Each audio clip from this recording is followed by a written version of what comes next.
कल शाम ही government of India ने सिटीज़नशिप अमेंडमेंट एक्ट के बारे में कुछ कवायद पेश किए हैं, रूल्स पेश किए हैं और हमारी नज़र में यह हद दर्जा गैर ज़िम्मेदारी का रवैया है केंद्रीय सरकार की तरफ से, मरकज़ी सरकार की तरफ से।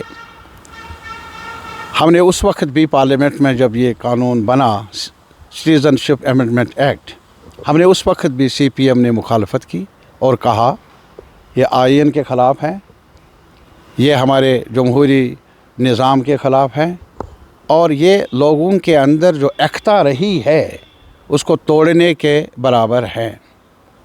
और इसी वजह से हमने मुखालफत की और कहा कभी भी हमारे आईन में सिटीज़नशिप को लागू करते वक्त मज़हब को, अक़ीदे को, धर्म को, कास्ट को बुनियाद नहीं बनाया गया। यहाँ कहीं कॉन्स्टिट्यूशन में ये नहीं है दर्ज ये हिंदू सिटीज़न है, ये मुसलमान सिटीज़न है। और आज ये हो रहा है। क्या कहा गया कि जो सताए हुए हैं, कहाँ के? पाकिस्तान के, बांग्लादेश के, अफ़गानिस्तान के। अगर इन्हीं ममालिक में कुछ और लोग भी आ जाए जो सताए हुए हैं, सिर्फ कहा गया अगर हिंदू होगा, सिख होगा, ईसाई होगा या जैन होगा, मुसलमान का नाम नहीं। अगर मुसलमान कोई सताया हुआ होगा जो पहले आया हो या अब आएगा, उसके बारे में क्या है? कुछ नहीं। और दूसरा, कोई अभी श्रीलंका से आए, वहाँ झगड़ा चल रहा था, तामिलों का सवाल था, अगर वहाँ से कोई आ जाए उनके बारे में क्या? अगर और जो हमारा ये जो बाकी बर्मा है वहाँ से लोग आ जाए, उनके बारे में क्या? उनके बारे में ज़िक्र नहीं। हद दर्जा अफसोस इस बात का है कि हमारे कॉन्स्टिट्यूशन की बुनियाद डालने वालों में बड़े शोरबा रहे, जिन्होंने कभी ये नहीं सोचा था तब कि हमने इस देश को तोड़ना है।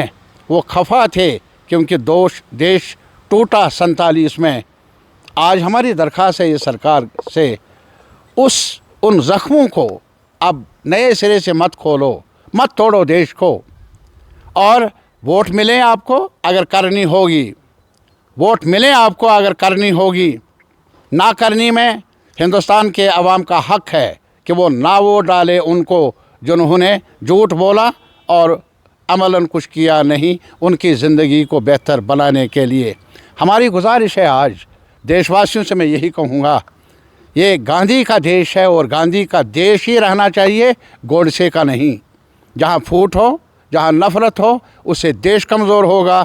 इससे हमारे अवाम का, सिटीज़न्स का मुस्तकबिल जो है वो मुतासर होगा।